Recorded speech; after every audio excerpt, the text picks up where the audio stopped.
क्रांति की शुरुआत जो है वो दूसरों से उम्मीद रखकर नहीं होती है। क्रांति की शुरुआत होती है खुद क्रांति बनने से।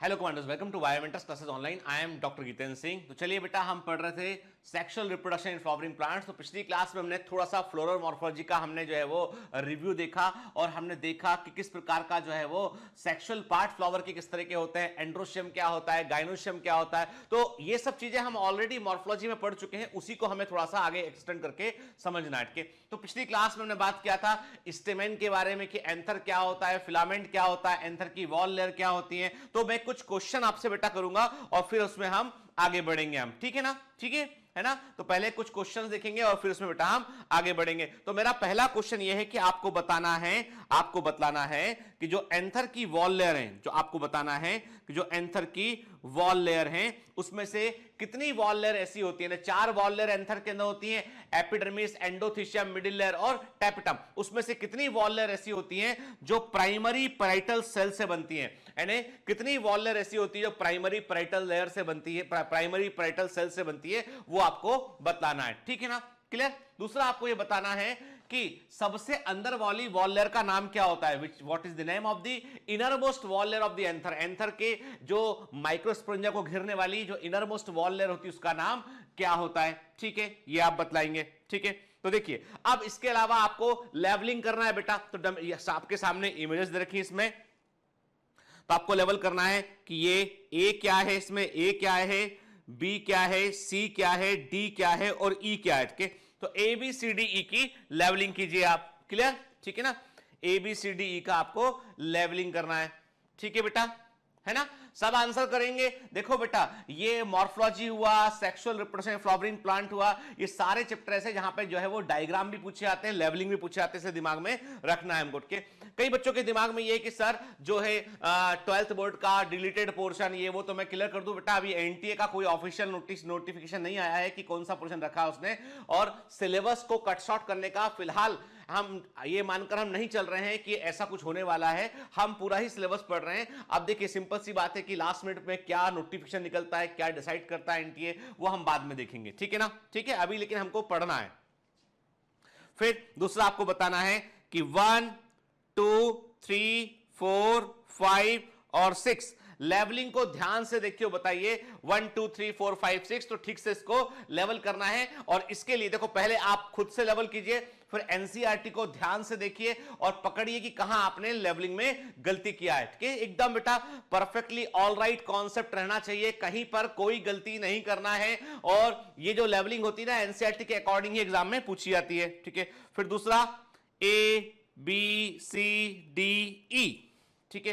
क्या है, पहचानिए। मैंने कहा ना बेटा, लेवलिंग के लिए सबसे इंपॉर्टेंट डायग्राम कौन से हैं? एनसीईआरटी के डायग्राम है। और आपके पास में जो मैंने आपको वर्क बुक दे रखा है, उस वर्क बुक का यूज किया कीजिए आप लेवलिंग के लिए, क्या? ये बहुत काम आएगा, मैं कह रहा हूं आपसे। साल भर हर क्लास में हम जो एफर्ट करते हैं ना, ये एग्जाम के लास्ट मिनट में रिवीजन में बहुत काम आने वाला है, ठीक है? क्लियर? देखो, तो पिछली क्लास में हमने देखा था कि आर्किस्पोरियल सेल होती है। आर्किस्पोरियल सेल कैसे होती है? एक डेवलपिंग एंथर 4 लोब होता है। हर एक लोब में कुछ सेल जो हर एक किनारे पर एंगल पे कुछ सेल्स मॉडिफाई करती है अपने आप को, जिन्हें हम आर्किस्पोरियल सेल कहते हैं। वे आर्किस्पोरियल सेल डिवाइड करती है, माइटोसिस करती है, बाहर तरफ बनाती है प्राइमरी पैरेटल सेल बनाती है, अंदर की तरफ प्राइमरी स्पोरोजिनस सेल बनाती है। प्राइमरी स्पोरोजिनस सेल जो होती है वो माइक्रोस्पोर मदर सेल के रूप में व्यवहार करती है। They behave like microspore mother cell. और माइक्रोस्पोर मदर सेल बोले तो ऐसी सेल जो मियोसिस में भाग लेंगी और माइक्रोस्पोर को प्रोड्यूस करेंगी। डिप्लॉइड सेल होती है, ठीक है? लेकिन जो प्राइमरी पैरेटल सेल होती है वो क्या करती है, वो डिवाइड करती है और एंथर की वॉल लेयर को बनाती है, एंडोथीशियम को बनाएगा, मिडिल लेयर को बनाएगा, पार्ट ऑफ टेपिटम को बनाएगा। ठीक है, टेपिटम का एक हिस्सा बनता है प्राइमरी पैरेटल सेल के डिवाइड होने पर बनता है, और एक हिस्सा किससे बनता है, एक हिस्सा बनता है कनेक्टिव की कुछ सेल से बनता है। तो टेपिटम जो होता है, जो एंथर की इनरमोस्ट वॉल लेयर है, एंथर की जो इनरमोस्ट वॉल लेयर है उसे बेटा हम टेपिटम कहते हैं। एंथर की जो इनरमोस्ट वॉल लेयर है उसे हम टेपिटम कहते हैं। और टेपिटम ड्यूल ओरिजिन का होता है, उसका एक हिस्सा जो है वो प्राइमरी पैरेटल सेल से बनता है और एक हिस्सा उसका बनता है कनेक्टिव की सेल से बनता है। ये बिल्कुल रिफाइंड क्वेश्चन है, डीप क्वेश्चन है, जो ऑलरेडी एग्जाम में बेटा पूछा गया है। ठीक है ना, क्लियर? पहला थोड़ा पुराना क्वेश्चन है लेकिन दिमाग में हमको रखना है इस क्वेश्चन को बेटा। ठीक है ना, क्लियर? फिर तो सबसे बाहर वाली वॉल लेयर क्या थी, एपिडर्मिस थी, जो शुरू से प्रेजेंट थी, उससे अंदर एंडोथीशियम बना, उससे अंदर मिडिल लेयर बना, और सबसे अंदर वाली लेयर थी टेपिटम। अब कोई पूछता है एंथर की इन सभी वॉल लेयर में से कौन सी ऐसी वॉल लेयर है जिसका प्लॉइडी लेवल, जिसके अंदर क्रोमोसोम का सेट 2 से अधिक होता है, मतलब जो पॉलीप्लॉइडी को शो करती है। याद रखिएगा बेटा, एंथर के अंदर जो वॉल लेयर पॉलीप्लॉइडी को शो करती है वो है टेपिटम। अब ऐसा ये क्यों करती है ये हम बात करेंगे, व्हाई इट शोज दैट, ऐसा क्यों करती है इस पर भी हम आगे बात करेंगे। अभी हमने इतना कहा कि दरअसल एंथर की वॉल लेयर में से जो वॉल लेयर जो है वो पॉलीप्लॉइडी को शो करती है वो है टेपिटम। क्लियर? ठीक है, ऑलरेडी अब जो डायग्राम में मैंने पूछा था उसको मैं दोबारा दिखा रहा हूं, देखो बेटा, है ना, सबसे बाहर वाली वॉल लेयर एपिडर्मिस से शुरू से प्रेजेंट होती है, फिर अंदर एंडोथीशियम होता है, ठीक है ना, फिर मिडिल लेयर्स होता है, और ये है टेपिटम। और टेपिटम किसको घेरता है, माइक्रोस्पोर मदर सेल को घेरता है, जो कि प्राइमरी स्पोंजर सेल से ही बनती है। ठीक है ना बेटा, है ना, प्राइमरी स्पोंजर सेल से बनती है माइक्रोस्पोर मदर सेल। और देखो ये सब है ना, एपिडर्मिस होती है डिप्लॉइड, ठीक है, एंडोथीशियम 2n होता है, मिडिल लेयर 2n होता है, माइक्रोस्पोर मदर सेल 2n होती है, टेपिटम 2n या मोर देन 2n के डिप्लॉइड या पॉलीप्लॉइड ये हो सकती है। ठीक है ना, क्लियर? याद रखिएगा इस चीज को, छोटी सी इंफॉर्मेशन है पर एग्जाम में पूछी जाती है, एनसीईआरटी में भी इसको क्वेश्चन बना के दिया हुआ उन्होंने। ठीक है ना, चलिए फिर हम देखते हैं कि एक परिपक्व एंथर जो होता है, एक मैच्योर एंथर जो होता है, उसमें एक लोब के दोनों पोलन सेक, दोनों माइक्रोस्पोरेंजिया आपस में फ्यूज कर जाते हैं, क्योंकि मिडिल लेयर की सेल्स मर जाती हैं, डैमेज आती है उनके, तो बीच का जो पार्टीशन खत्म हो जाता है। टेपिटम की सेल कंज्यूम कर ली जाती है, खत्म हो जाती है, तो वो भी खत्म हो जाता है। तो कुल मिलाकर बात ये होती है कि एक मैच्योर एंथर में, एक परिपक्व एंथर में एक लोब के, 2 लोब होते हैं एंथर में, एक लोब के दोनों माइक्रोस्पोरेंजिया आपस में मिल जाते हैं, तो एक बड़ा सा पॉलन चैम्बर हमको दिखाई पड़ता है। देखिए एक बड़ा पॉलन चैम्बर हमको ये दिखाई पड़ रहा है। ठीक है, इसके अंदर माइक्रोस्पोर मदर सेल मियोसिस कर चुकी होंगी और क्या बना लेंगी, वो माइक्रोस्पोर बनाएंगे। और ऐसे माइक्रोस्पोर जो रिलीज होने को तैयार होते हैं, जो मैच्योर हो चुके होते हैं, पूरी तरीके से डेवलप हो चुके होते हैं, उनको हम पॉलन ग्रेन्स कहते हैं, उन्हें हम परागकण कहते हैं। तो पॉलन ग्रेन नथिंग, ये माइक्रोस्पोर, ये फुलिड यानी ये पूरी तरीके से विकसित फुली डेवलप्ड माइक्रोस्पोर होते हैं। एक्चुअली में पॉलन ग्रेन है क्या, हम कहते हैं pollen grain is a partially, pollen grain is a partially developed male gametophyte। ठीक है ना, ठीक है, जो परागकण होता है, पॉलन ग्रेन होता है, वो आंशिक रूप से विकसित मेल गैमेटोफाइट होता है। अब आप बोलोगे सर ये क्या मतलब हुआ मेल गैमेटोफाइट, तो मैंने कहा था पहले भी आपसे, फाइट मतलब प्लांट, गैमेटोफाइट ऐसा प्लांट बॉडी या स्ट्रक्चर जो गैमेट को प्रोड्यूस करता है, और जो मेल गैमेट प्रोड्यूस करेगा मेल गैमेटोफाइट कहलाएगा। तो ये एक प्लांट का मिनिएचर रूप है, पौधे का छोटा रूप है जो मेल गैमेट प्रोड्यूस करता है। ठीक है ना, हर पौधे के जीवन चक्र में हैप्लॉइड और डिप्लॉइड दोनों अवस्थाएं होती है। हैप्लॉइड फेज को गैमेटोफाइटिक फेज बोलते हैं और डिप्लॉइड फेज को स्पोरोफाइटिक फेज कहते हैं। रिप्रोडक्शन इन ऑर्गेनिज्म देखा था तब हमने इस बारे में बात किया था बेटा, है ना, ठीक है। तो स्पोरोफाइट का मतलब होता है डिप्लॉइड अवस्था, द्विगुणित अवस्था, ठीक है ना, और गैमेटोफाइट का होता है कि हैप्लॉइड अवस्था। स्पोरोफाइट मियोसिस में भाग लेते हैं, स्पोर प्रोड्यूस करते हैं, स्पोर जर्मिनेट होते हैं और गैमेटोफाइट प्रोड्यूस करते हैं। गैमेटोफाइट माइटोसिस करते हैं और मेल और फीमेल गैमेट को प्रोड्यूस करते हैं। जी हां, माइटोसिस करते हैं और मेल और फीमेल गैमेट प्रोड्यूस करते हैं। प्लांट्स की बात करें, प्लांट्स में होती है स्पोरिक म्यूसिस। प्लांट में म्यूसिस सीधा गैमेट बनने के लिए नहीं होती है, प्लांट में म्यूसिस होती है स्पोर बनने के लिए। पढ़ा हुआ है हमने कहां पे, सेल साइकिल और सेल डिवीजन में, ठीक है ना। चलिए अब हम क्या देख रहे हैं बेटा, हम देख रहे हैं कि जिस पॉइंट से एंथर बस्ट कर गया और पोलन ग्रैंड बाहर निकल रहे हैं, उस पॉइंट को हम बोलते हैं स्टोमियम। क्या बोलते हैं? स्टोमियम बोलते हैं। स्टोमियम इज द पॉइंट जहां से एंथर बस्ट कर गया है और पोलन ग्रैंड बाहर निकल रहे हैं। और ये स्टोमियम बनाने में, स्टोमियम के पोर को ओपन करने में the most important wall layer, सबसे महत्वपूर्ण वॉल लेयर जो होती है वो होती है endothecium. Endothecium is the important wall layer जो कि स्टोमियम पोर के ओपन होने में इंपॉर्टेंट रोल प्ले करती है। अब कैसे करती है ये भी हम बात करेंगे आगे, ठीक है? क्लियर? चलिए, अब आपके सामने एक स्ट्रक्चर है, ये होमवर्क है, ये होमवर्क है 1 2 3 4, ठीक है ना? आपको इसकी लेवलिंग करनी है, ठीक है? देखो ये आपके लिए मैंने होमवर्क दिया कि इमेज बना के, ये इमेज एनसीईआरटी का इमेज नहीं है, ठीक है? ठीक है? 1 क्या है, 2 क्या है, 3 क्या है और 4 क्या है, ये आपको बतलाना है, क्या बेटा? क्लियर है ना? ये एक होमवर्क है, इसे कीजिएगा जरूर, ठीक है ना? चलिए बात करते आगे हैं उसमें। देखो स्ट्रक्चर ऑफ माइक्रोस्पोरेंजियम, यानी माइक्रोस्पोरेंजियम कैसा होता है? देखो एंथर की वॉल लेयर में 4 वॉल लेयर होती है, ये तो हम देख चुके हैं, बात कर चुके हैं इसके बारे में। अब हम समझते हैं इसमें कि in a transverse section a typical microsporangium appears near circular in outline के। जब हम जो है वो एक एंथर को देखें,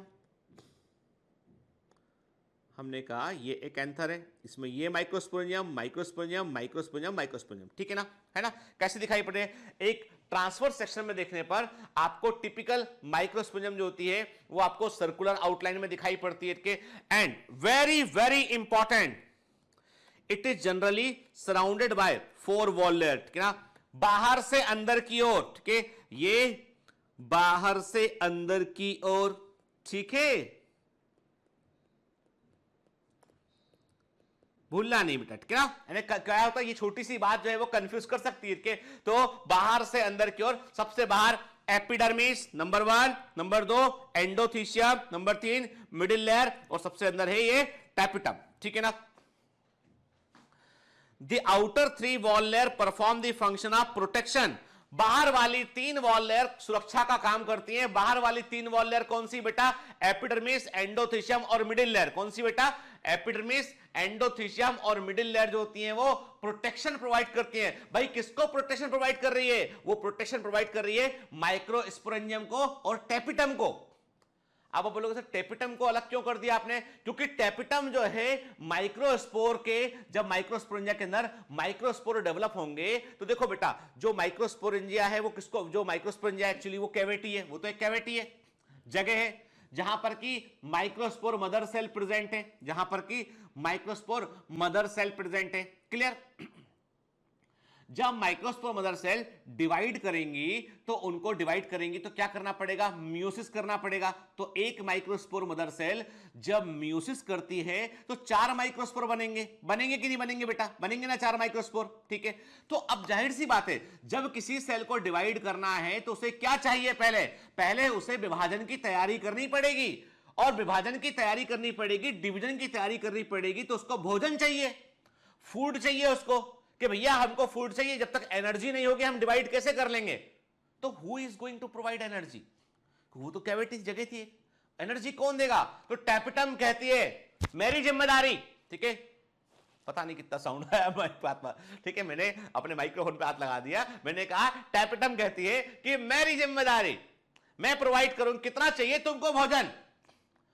माइक्रोस्पोर मदर से कहती है जितना जरूरत पड़ेगा उतना देना पड़ेगा, वो तो तुमको चाहिए कि नहीं चाहिए माइक्रोस्पोर? बना के हम बना के देंगे माइक्रोस्पोर, लेकिन हमको फूड चाहिए। टैपिटम कहता है कि ठीक है हम तुमको फूड प्रोवाइड करेंगे, चलो कैसे प्रोवाइड करेंगे? हम तुमको सिक्रीशन करेंगे। तुमको क्या क्या चाहिए? हमको भोजन चाहिए, हमको कुछ ग्रोथ फैक्टर चाहिए, कुछ एंजाइम भी चाहिए हमें, और ये सब काम तुमको देना पड़ेगा। टैपिटम ने जिम्मेदारी उठाई। टैपिटम ने कहा कि दोस्तों बाहर वाली 3 परतों मेरी सुरक्षा करना, एपिडर्मिस, एंडोथीशियम और मिडिल लेयर, तुम लोग बंदोबस्त रखना, सुरक्षा करना, मुझे इसके लिए काम करना पड़ेगा। टैपिटम बड़ा इंपॉर्टेंट है। टैपिटम ने जो है माइक्रोस्पोर मदर सेल को न्यूट्रिशन प्रोवाइड किया, सिक्रीशंस दिया, उसमें ग्रोथ फैक्टर भी थे, उसके अंदर जो है कुछ सर्टेन विटामिन भी थे, सर्टेन उसमें एंजाइम भी थे, जो भी केमिकल चाहिए वे सारे केमिकल जो माइक्रोस्पोर मदर सेल को माइक्रोस्पोर बनाने में हेल्प करे वे सारे टैपिटम ने दिए। अब लेकिन प्रॉब्लम क्या है? प्रॉब्लम ये माइक्रोस्पोर मदर सेल है डिमांडिंग, वो कहती है कम पड़ रहा है और चाहिए। टैपिटम कहता है कि भैया देखो हम तो हमारे पास जो डीएनए है उस डीएनए का पूरा इस्तेमाल कर रहे हैं, जो जो चाहिए सब बना रहे हैं। माइक्रोस्पोर मदर सेल ने कहा नहीं और चाहिए, कम है, ये भी कम है, हमको तो बहुत सारे माइक्रोस्पोर बनाने हैं। देखो तुम्हें पता है एक माइक्रोस्पोर मदर सेल 4 माइक्रोस्पोर बनाएगी, तो ये सबके लिए एनर्जी कहां से आएगी भाई। टैपिटम ने कहा कि बड़ी मुसीबत है, अब इसको तो और फूड चाहिए। तो टैपिटम क्या करेगा, क्या करेगा टैपिटम, अपने डीएनए को डबल करेगा क्योंकि उसे और काम करना पड़ेगा, और डीएनए को डबल करेगा क्योंकि उसे और काम करना पड़ रहा है। That's why polyploidy is seen in tapetum cell. यही कारण है कि टैपिटम सेल में पॉलीप्लॉइडी आपको देखने मिलेगी, क्योंकि भैया अंदर वाले की डिमांड बढ़ती चली जा रही है। वो बोल रहा है और दो और दो और दो। टैपिटम कहता है हमारा पूरा डीएनए खुला है, अब बोलता नहीं हमें तो कम पड़ रहा है, तो बोलता चलो एक काम करते हैं डीएनए को डबल कर लेते हैं। तो क्या हो रहा है, टैपिटम के अंदर आपको पॉलीप्लॉइडी नेचुरली देखने मिलेगी आपको, है ना। तो कोई पूछता है आपसे कि मेरी बात सुनिए, मैं सब एमसीक्यू बतला रहा हूं आपको। ये कोई पूछता है कि बताओ पौधे का कौन सा भाग हम कल्चर करें, किस पौधे के भाग को कल्चर करें, संवर्धित करें कि हमको हैप्लॉइड प्लांट मिल जाए, हमको डिप्लॉइड प्लांट मिल जाए और हमको पॉलीप्लॉइड प्लांट मिल जाए। आपने कहा कुछ मत करो बॉस, एंथर को ले जाओ और कल्चर कर लो। क्यों, एंथर के अंदर माइक्रोस्पोर, एक मैच्योर एंथर को लगा उसमें माइक्रोस्पोर है, माइक्रोस्पोर है तो उससे हैप्लॉइड प्लांट बन जाएगा। एंथर की जो वॉल है डिप्लॉइड प्लांट बन जाएगा, टैपिटम से पॉलीप्लॉइड प्लांट बन जाएगा। हो गई बात ना, मन को पड़ गई ठंडक कि पॉलीप्लॉइड, हैप्लॉइड, डिप्लॉइड सब तरह के प्लांट कहां से बन सकते हैं, एंथर कल्चर से बन सकते हैं। ठीक है, चलिए लौट के आते हैं वापस अपने मुद्दे पर। तो बाहर वाली जो 3 वॉल लेयर होती हैं प्रोटेक्शन का काम करती हैं and help in the dehiscence of anther to release the pollen. जब पॉलन ग्रेन को बाहर निकालना होता है तो ये वॉल लेयर जो है वो एक छेद को बनाती हैं, पोर को बनाती हैं। उस पोर को हम स्टोमियम कहते हैं और उस पोर को बनाने में सबसे इंपॉर्टेंट रोल होता है एंडोथीशियम का, मैंने बताया। ठीक है, नोट कर लेना, एनसीईआरटी में नहीं है डायरेक्ट। ठीक है, the innermost wall layer is the tapetum. Tapetum सबसे अंदर वाली भित्ति पर थे। It nourishes the developing pollen grain. विकसित होते हुए परागकणों को भोजन देने की जिम्मेदारी किसकी है, क्वेश्चन एग्जाम का आज के। विकसित होते हुए परागकणों को भोजन देने की जिम्मेदारी किसकी है, वो जिम्मेदारी है किसकी, वो जिम्मेदारी है टैपिटम की। टैपिटम जो है इनरमोस्ट वॉल लेयर है, उसकी रिस्पॉन्सिबिलिटी है कि डेवलपिंग पॉलन ग्रेन को वो भोजन प्रदान करे, फूड प्रोवाइड करे वो। ठीक है, देखिए cells of the tapetum possess dense cytoplasm. Dense क्यों, क्योंकि भैया साइटोप्लाज्म को बहुत सारा काम करना है, बहुत सारा प्रोटीन बनाना है उसे, तब तो रिलीज करना है। ठीक है, और जनरली है मोर देन 1 न्यूक्लियस। क्यों, मतलब पॉलीप्लॉइडी आपको टैपिटम सेल में देखने मिलेगा। आपको एक से अधिक न्यूक्लियस वहां पर होंगे, एक से अधिक क्रोमोसोम का सेट वहां पर होगा। क्लियर, ठीक है। देखिए, है ना, हम देख रहे हैं ये केवल हम अंदर, हम जो है वो अब अंदर जाके एंथर के अंदर झांक कर देख रहे हैं हम। ठीक है, तो देखो आप क्या देख रहे हो, आपको दिखाई पड़ रहा है सबसे बाहर है एपिडर्मिस, उससे अंदर है एंडोथीशियम। ठीक है, उससे अंदर है मिडिल लेयर सेल्स, फिर है टैपिटम। देख रहे हो आप, ये टैपिटम सेल्स बनाए हुए हैं यहाँ पे हमने। ठीक है, टैपिटम सेल का सिंगल लेयर, याद रखिएगा टैपिटम सेल का जो है वो सिंगल लेयर होता है। ठीक है, इसका एक परत होता है। मिडिल लेयर का जो है वो मल्टीपल लेयर होता है, मल्टीपल लेयर होता है इसका। ठीक है, एंडोथीशियम का सिंगल लेयर होता है। ठीक है, एपिडर्मिस का सिंगल लेयर होता है, ये भी याद रखिएगा। एपिडर्मिस सिंगल लेयर होती है, एंडोथीशियम सिंगल लेयर होती है, मिडिल लेयर्स मल्टीपल लेयर होती है और टैपिटम भी सिंगल लेयर होती है। और अंदर क्या है, अंदर माइक्रोस्पोर मदर सेल प्रेजेंट है। जब ये माइक्रोस्पोर मदर सेल डिवाइड करेंगी, एनर्जी चाहिए पड़ेगी, वो न्यूट्रिशन कौन प्रोवाइड करेगा, टैपिटम प्रोवाइड करेगा। क्लियर, ठीक है। देखिए ना, टैपिटम सराउंडिंग, हम बिल्कुल अलग अलग व्यू देख रहे हैं बेटा, ताकि दिमाग में एकदम तस्वीर क्लियर रह के हमें कोई कंफ्यूजन नहीं चाहिए। देखो बच्चे, बेटा ऐसा है कि लिखा बुक्स में सब कुछ है, मैं आपको क्लियर कर दूं कि हर बुक में, चाहे आप एनसीईआरटी पढ़ लीजिए, रेफरेंस बुक पढ़ लीजिए, किसी टीचर से पढ़ लीजिए, सब में सब कुछ लिखा है। आप मेरे पास हैं कॉन्सेप्ट को समझने के लिए। ठीक है ना बेटा, तो हमारा पूरा फोकस जो है वो कॉन्सेप्चुअल क्लैरिटी पर होना चाहिए, क्योंकि हम किताबों में सब लिखा हुआ है, उसे समझने के लिए यहां पर आए। कई बच्चों को लगता है कि नोट्स बनाने के लिए हम यहां पर आए हैं, या हमको सर देखो बेटा सिंपल सी बात है कि कई बच्चों को लगता है बहुत जल्दी जल्दी सर कर दो कोर्स पूरा, है ना, उनका हो गया इनका हो गया, मत कंपेयर कीजिए। Biomentors is a very serious type of institute के, बहुत सीरियस है बायोमेंटर के। आप शेड्यूल को लेके देख लीजिए, इसको किसी सिस्टम को लेके देख लीजिए के, तो यहां पर रेंडमाइज कुछ भी नहीं है, ये सब कुछ एकदम कमांडो ट्रेनिंग आर्मी के समान डिसिप्लिन को फॉलो करते हुए ये पूरा इंस्टीट्यूट चलता है। यहां पर हर चीज जो है वो एकदम वेल ऑर्गेनाइज्ड वे में है। आपकी खुशी के लिए नहीं पढ़ा रहे हैं हम आपके सिलेक्शन के लिए पढ़ा रहे हैं। आप खुश होइए या दुखी होइए, हमें फर्क नहीं पड़ता, पर आप सिलेक्ट नहीं होते हैं तो हमें बहुत फर्क पड़ता है। आपका सिलेक्शन हमारा सबसे बड़ा मोटो है, सबसे बड़ा हमारा जो है ख्वाब है, हमारी ख्वाहिश है, हमारी चाह है कि आप सिलेक्ट हो। आप खुश हो, मैं आपसे फंकी फंकी बातें कर लूं, मोटी मजे मजे की बातें कर लूं, के आपसे मैं जो है वो चिट चैट कर लूं, आपसे मैं बहुत सारी लड़का लड़की वाली बातें कर लूं, आपसे बहुत सारी मनोरंजक बातें कर लूं, उसका कोई मतलब नहीं है। मतलब इस बात का है कि वो बातें होना चाहिए जो हमारे व्यक्तित्व को निखार दें, वो बातें होना चाहिए जो हमारी आत्मा के अंदर के तार को हिला दें, वो बातें होना चाहिए जो एग्जाम में सिलेक्शन दिला दें। बाकी सब तो मिथ्या है, सिर्फ कुछ नहीं है, ठीक है ना। Don't get in trap of the entertainment, क्योंकि ये एजुकेशन है, ये इंटरटेनमेंट के यहां पर शिक्षा और सजा बहुत थोड़ा सा फर्क है प्रोनाउंसिएशन में। शिक्षा सजा, थोड़ी सजा है, थोड़ा मजा है, और जो आउटकम दे दे वही सजा या वही मजा शिक्षा है, जो आउटकम दे दे आपको। जो आउटकम नहीं दे रहा है वो किसी काम का नहीं है, ठीक है। चलिए, तो समझा करो बात को इसलिए, ठीक है ना, ठीक है। दिल से बात कहता हूं जो कहता हूं बैठ के। और अभी इस समय आप मुझसे पूछेंगे तो इस समय में आई एम वेरी मैं बहुत अंदर से बहुत दुखी हूं मैं। और आप जानना चाहेंगे कि क्यों मैं बहुत दुखी हूं। उसके पीछे कारण ये है कि मेरे बड़े मामा जी, जिनको मैं अपने पिता तुल्य मानता हूं, मतलब मेरी पूरे जीवन में सबसे गहरा प्रभाव किसी व्यक्ति का पड़ा है तो वो है मेरे बड़े मामा जी। मतलब मैं खुलकर स्वीकार करता हूं कि मैं अपने पिता से उतना नहीं इंप्रेस था जितना मैं अपने मामा जी से इंप्रेस था। जितना उन्होंने मुझे सिखाया है ना, कि मॉर्निंग में उठ के इतनी अच्छी अच्छी बातें मुझे सिखाया करते थे। जब भी कभी गर्मी की छुट्टी उनके घर जाता था, जब भी कभी जो उनसे मेरी बात होती, हमेशा मुझे कुछ अच्छी लर्निंग दिया करते थे। और पिताजी से, मेरे पापा से मेरी बात कम होती थी, हालांकि मैं अपने पापा से बहुत प्रेम करता था। 2008 में वो नहीं रहे मेरे फादर। आज 2020 में मेरे मामा जी जो है वो वेंटिलेटर पर हैं, बहुत ही क्रिटिकल कंडीशन में है। कोरोना के चलते जो है वो उनके लंग्स, लेफ्ट लंग ऑलमोस्ट खत्म हो चुका है, मतलब 100% कोलैप्स कर गया है। राइट लंग जो है वो थोड़ा सा 90% तक इन्फेक्ट हो चुका है। तो डॉक्टर कह रहे हैं कि जो है वो कुछ परसेंटेज वो बताते हैं कि भाई 2%, 5% पॉसिबिलिटी है। और हम सारे लोग गॉड से प्रे कर रहे हैं, अल्लाह से दुआ कर रहे हैं, वाहिगुरु से भी कह रहे हैं, सबसे कह रहे हैं हम कि भाई कोई ईश्वर कोई चमत्कार कर दे, कुछ अच्छा कर दे। डॉक्टर जो वहाँ पे काम कर रहे हैं उन सारे डॉक्टर्स ने बेस्ट पॉसिबल कोशिश कर रखी उन्होंने, पर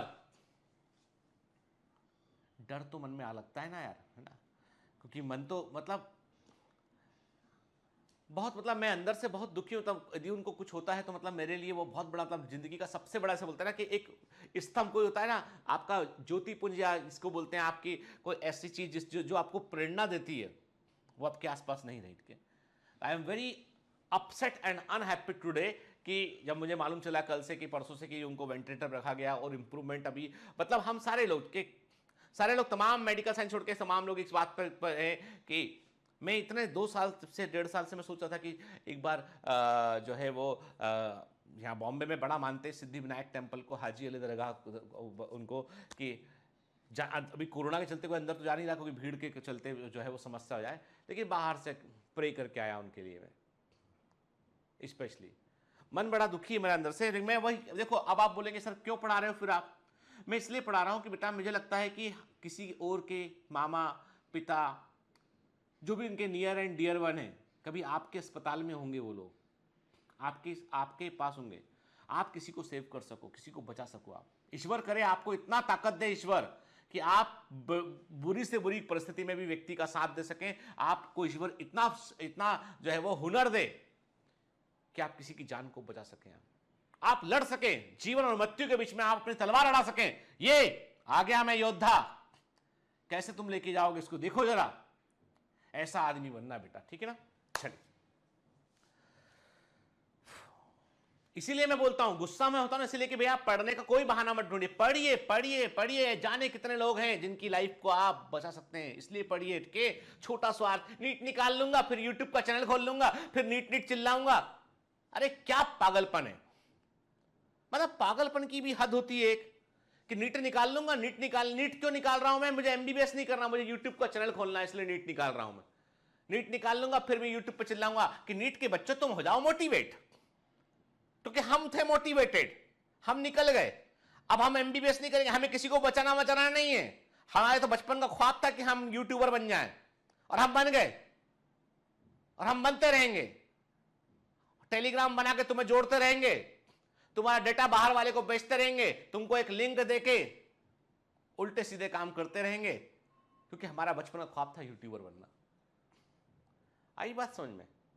तो भैया पढ़ लो, सारे लोग जो निकल गए उनसे भी बोल रहा हूं, और जो पढ़ रहे हैं ना उनको भी बोल रहा हूं कि भैया ये तुम, it's a very serious kind of profession जिसके अंदर आप इंटर करने वाले हैं या कर चुके हैं। ये मजाक नहीं है जो लगा रखा मजाक कि इसको बिल्कुल ऐसा बीए बीएससी बनाकर मान गए एमबीबीएस को। ठीक है, करिए, ईश्वर के घर में न्याय होता है कि किसी दिन न्याय होगा। चलिए, तो हम देख रहे हैं बेटा पोलैंड गेस्ट के, हम देख रहे हैं इसके बाहर की वॉल लेयर के, हम देख रहे हैं कि किस प्रकार से जो है वो अंदर डेवलप हुआ है के, टैपेटम क्या काम करता है, ठीक है। तो देखो, अब can you think of how tapetal cell could become binucleate? अरे सिंपल सी बात है भैया, जो है एंडोमाइटोसिस देखने मिलता है। टैपेटम सेल के अंदर जो है माइटोसिस होगा, और जो है वो 1 से 2 न्यूक्लियस का संख्या मल्टी न्यूक्लियेट कंडीशन होगा, या एक ही न्यूक्लियस में डीएनए कंटेंट डबल हो जाएगा यहाँ पे। तो ये हमको देखने मिलता है, क्योंकि न्यूट्रिशन रिक्वायरमेंट बढ़ती है। माइक्रोस्पोर मदर सेल जब जो है वो माइक्रोस्पोर को प्रोड्यूस करते हैं, तब न्यूट्रिशन रिक्वायरमेंट बढ़ती है। उसको पूरा करने के लिए टैपेटम को जो है वो सिक्रेशन करने के लिए अधिक डीएनए की रिक्वायरमेंट होती है, ठीक है। When the anther is young, a group of compactly arranged homogeneous cells called spongious tissue occupies the center of each microspongum. अब क्या बोल रहा है आपसे वो, जो हम पहले ही बात कर चुके हैं। हमने कहा था कि प्राइमरी स्पोरोजेनस सेल जो होती है ना, ये सेल जो है वो माइक्रोस्पोर मदर सेल में कन्वर्ट होती है। प्राइमरी स्पोरोजेनस सेल जो है वो माइक्रोस्पोर मदर सेल में कन्वर्ट होती है, और यही वो सेल होती हैं जो मियोसिस में भाग लेती हैं। यही वो सेल होती हैं जो जिनको चारों ओर से टैपेटम घेरता है, ठीक है। माइक्रोस्पोंजियम के अंदर जो भरी सेल होती हैं वो प्राइमरी स्पोंजियस सेल्स होती हैं, या जो वास्तव में क्या होती है, इन्हें माइक्रोस्पोर मदर सेल कहते हैं, ठीक है। माइक्रोस्पोरोजेनेसिस मतलब ये है बेटा कि फॉर्मेशन ऑफ माइक्रोस्पोर के, यानी फॉर्मेशन ऑफ माइक्रोस्पोर, माइक्रोस्पोर का बनना जो है माइक्रोस्पोरोजेनेसिस कहलाता है। जिस जगह पर माइक्रोस्पोर बनते हैं, जिस जगह पर माइक्रोस्पोर बनते हैं उसे हम माइक्रोस्पोरेंजिया कहते हैं। माइक्रोस्पोरेंजिया वो जगह होती है जहां पर माइक्रोस्पोर बनते हैं। क्लियर, ठीक है, क्लियर, ठीक है। माइक्रोस्पोर कैसे बनते हैं कि जो माइक्रोस्पोर मदर सेल है उसमें होती है मियोसिस, और उससे बनते हैं माइक्रोस्पोर बनते हैं। एक माइक्रोस्पोर मदर सेल से 4 माइक्रोस्पोर का फॉर्मेशन होता है। As the anther develops, the cells of the sporogenous tissue undergo meiotic division to form microspore tetrad. 4 microspore का ग्रुप, 4 माइक्रोस्पोर का जो ग्रुप होता है उसे बोलते हैं टेट्राड, ठीक है। शुरुआती माइक्रोस्पोर जो होते हैं वो कॉमन वॉल को शेयर करते हैं। इनिशियली सबसे पहले बने हुए जो माइक्रोस्पोर होते हैं वो कॉमन वॉल शेयर करते हैं, इसलिए उनका हम माइक्रोस्पोर टेट्राड कहते हैं। क्या होता है बेटा कि देखो, सुन लो क्या कहा मैंने आपसे कहा कि ये है माइक्रोस्पोर मदर सेल, इसमें हुआ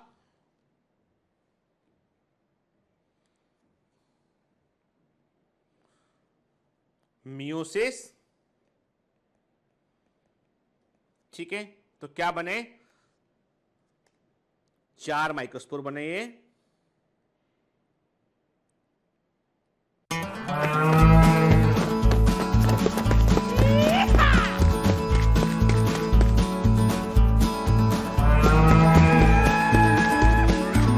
Hi, sorry to disturb you in between lecture. But it's important to inform you. You should download Biomentors app from Google Play Store. We need your support, so please take subscription to become an official commando of BioMentors. Bye bye. Continue your lecture.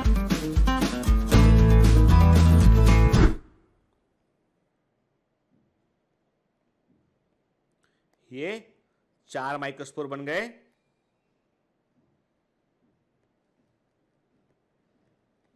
आप बोलोगे गिनती भी नहीं आती, 3 को 4 बोल रहे हो दादा। टेट्राहेड्रल अरेंजमेंट है ये, 3 सामने दिख रहे हैं, एक पीछे प्रेजेंट है इसमें, ठीक है। तो ये क्या बन गया, तो ये क्या होता है, इनिशियली जो बना वो एक कॉमन वॉल को शेयर करता है, कॉमन वॉल को शेयर करता है, इसलिए हमको चारों जोड़े दिखाई पड़ रहे हैं। ये है माइक्रोस्पोर टेट्राड, ये है माइक्रोस्पोर टेट्राड, जो कि टेट्राहेड्रल सबसे कॉमन अरेंजमेंट ऐसा ही होता है, इसलिए मैंने इसको बनाया बेटा। तो ये टेट्राहेड्रल अरेंजमेंट है, तो इसमें 3 सामने एक पीछे होगा, इसमें 4 माइक्रोस्पोर टेट्राड यहां पर बने, 4 जो है माइक्रोस्पोर बने जो एक टेट्राड के रूप में प्रेजेंट है। जब ये डेवलप होगा आगे जाके, तो हर एक माइक्रोस्पोर जो है वो, हर एक माइक्रोस्पोर जो होता है वो अलग अलग हो जाएगा। ये अलग हो गया, ये अलग हो गया, पीछे वाला अलग हो गया, ठीक है, ये अलग होगा। चारों माइक्रोस्पोर जो है अपनी अपनी वॉल को डेवलप करके अलग हो जाएंगे। पर शुरुआत में क्या करते हैं, शुरुआत में ये एक कॉमन वॉल को शेयर करते हैं, इसलिए इनको हम माइक्रोस्पोर टेट्राड कहते हैं। बाद में ये माइक्रोस्पोर जो है वो अलग अलग सेपरेट हो जाएंगे, ये ठीक है ना, क्लियर। तो याद रखना, तो टेट्राड इनिशियल कंडीशन होती है कि चारों माइक्रोस्पोर जुड़े होते हैं। देखो, as the anther develop, the cells of the sporous tissue undergo the meiotic division and to form the microspore tetrad, वो माइक्रोस्पोर टेट्राड को बनाती है, ठीक है। What would be the ploidy of the cells of the tetrad, tetrad की cells का ploidy level क्या। अरे भाई सिंपल सी बात है कि ये सेल्स मियोसिस के बाद बनी है, ये 2n है, तो टेट्राड की सेल क्या होंगी, haploid, haploid, haploid, haploid. Microspore क्या होते हैं, हैप्लॉइड होते हैं, है ना बेटा, है ना। तो टेट्राड की सेल का प्लॉइडी लेवल क्या होगा, हैप्लॉइड होगा। कोई डाउट, कोई डाउट नहीं इसमें, सिंपल सी बात है, क्लियर, ठीक है। चलिए, तो क्या देखा हमने कहा कि स्पोरजिनस टिश्यू होता है माइक्रोस्पोरियम में, वो डिप्लॉइड टिश्यू होता है। हर एक सेल जो है वो माइक्रोस्पोर मदर सेल या पॉलन मदर सेल के रूप में व्यवहार करती है, म्यूसिस में भाग लेती है, उससे माइक्रोस्पोर टेट्राड बनता है, और इस पूरी प्रोसेस को बोलते हैं माइक्रोस्पोरोजेनेसिस कहते हैं हम। और जब एंथर मैच्योर होता है, डिहाइड्रेट करता है, तो माइक्रोस्पोर टेट्राड जो है वो अलग अलग हो जाते हैं, अलग अलग होकर वो पॉलन ग्रेन्स में कन्वर्ट होते हैं, और ये पॉलिनेशन में भाग लेता है। तो ये फ्लो चार्ट बना लो, ठीक है, इस फ्लो चार्ट को बना लो, जितनी बातें लिखी एनसीईआरटी में ये सब एक लाइन में आ गई है, ठीक है ना। तो बेटा ये फ्लो चार्ट बड़े काम का है, ठीक है, चीजों को याद रखने के लिए, है ना। तो एक तरीके से ये माइंड मैप है, तो बना लीजिए इसको फटाफट, ठीक है। अभी स्क्रीनशॉट ले लो, बाद में बना, लिख भी लेना, बना लेना उसको, ठीक है ना, क्लियर बेटा, है ना। आगे बढ़े, पक्का। देखो बेटा, मुझसे आप पूछोगे ना तो मेरी चाह यही है कि आप बहुत अच्छे डॉक्टर बने। अब आप में से कई लोग बोलेंगे सर आप जो है वो खुद भी तो डॉक्टर हैं, आपका भी यूट्यूब चैनल आप पढ़ा रहे, आपने कभी देखा चैनल को। 2007 में चैनल फॉर्म हुआ था, 2017 में पहली बार वीडियो डाला इसमें, और वो भी बिल्कुल भी कोई आज हम जब यूट्यूब चैनल शुरू करते हैं, कोई लोग तो हम क्या सोचते हैं, अभी शुरू करेंगे, हमारा नाम होगा, हमको पैसे मिलेंगे, जितने भी थोड़े बहुत मिलते हैं पैसे मिलेंगे, ऐसा ये सोचते हैं। जब 2017 में शुरू हुआ था ये, तब जो है वो ये पर्पस था ही नहीं, ये पर्पस सिर्फ इतना सा था कि कुछ लोग हैं जिनको मैंने बताया था विदिशा कहानी, बायोमेंटर्स की पूरी एक मूवी है कि बायोमेंटर्स शुरू कैसे हुआ, एक मूवी डाला हुआ है चैनल पर, आप देखिएगा जरूर उसमें। तो कैसे जो है कुछ बच्चे थे, 20 बच्चे जिन्होंने बोला पर्सनली, उनकी हेल्प से शुरू होते थे, एक मुहिम बन गया, और मुझे लगा जाने कहाँ, क्योंकि मेरा शुरू से पैशन पढ़ाने का ही रहा है, शुरू से मेरा, मैं एकेडमिक में ज़्यादा हूँ, मतलब मुझसे आप बोलेंगे तो I enjoy more academic work as compare to the clinical work. और यदि आप देखें तो इंटरनेशनल फोरम पे one of the most sought after speakers में से एक मैं हूं, जिनको अभी भी मुझे कोरोना के टाइम पे पीरियड में भी मेरे पास कम से कम 20-25 इन्विटेशंस आए हैं, अलग अलग मैं इंटरनेशनल कॉन्फ्रेंसेस के, यहाँ पे मुझे जाके बोलना है, कहीं पे मैं स्पीकर की नोट स्पीकर हूँ, कहीं पर मैं चेयरपर्सन उठ के। तो लेकिन वही वाली बात है कि इस समय ट्रेवल करना सेफ नहीं है, इसलिए कई जगह पे नहीं जा सकते हैं, और कई जगह पर ऑनलाइन है, तो वो मतलब पता समझा I didn't like medical conferences online, कि वो मुझे पता नहीं, तो मैं उसको लेके बड़ा रिलेक्टेड, तब भी मैं अटेंड करता रहता हूँ, कई जगह बोलता भी रहता हूँ। तो मैं एकेडमिकली यदि आप देखें तो मैंने एकेडमिकली और क्लिनिकल पॉइंट ऑफ व्यू से सेक्रीफाइस नहीं किया अपने आप को, मैंने सिर्फ एक सिस्टम खड़ा किया जिसमें मैं पढ़ाता हूं, बाकी पूरी टीम काम करती है इसमें। कि बायोमेंटर्स डॉक्टर गीतन नहीं है, बायोमेंटर्स है और उसका एक हिस्सा मैं हूं, उसका एक हिस्सा आप है, मैं और आप बराबर का हिस्सा है बेटा, ठीक है ना? क्लियर? तो ये हम सबका इंस्टीट्यूट है ये। फिर चलो, तो आपने फ्लो चार्ट बना लिया होगा, आगे बढ़ते हैं इसमें हम ना। तो इसलिए मैं चाहता हूं अच्छा पढ़ो बेटा, अच्छे से पढ़ो, सिलेक्ट उठ के देखो। देख रहे हैं आप कि माइक्रोस्पोरोसाइट, मियोसिस फर्स्ट, ठीक है, मियोसिस सेकेंड, ठीक है, और टेट्रा। अब देखो आपको बता दूं मैं कि जो माइक्रोस जो लिखा ना माइक्रोस्पोरोजेनेसिस लिखा है इसमें नॉनेट के, तो उसमें माइक्रोस्पोरोसाइट है जो 2 एंड डिप्लॉइड सेल है। इसमें क्या हुआ, इसमें जो है वो मतलब ये माइक्रोस्पोर मदर सेल है जिसने म्यूसिस में भाग लिया, म्यूसिस फर्स्ट हुआ, सेकंड हुआ, उसके बाद क्या हुआ बेटा, चारों सेल बनी, चारों सेल एक साथ, देखो ना दिख रहा है टेट्राहेड्रल।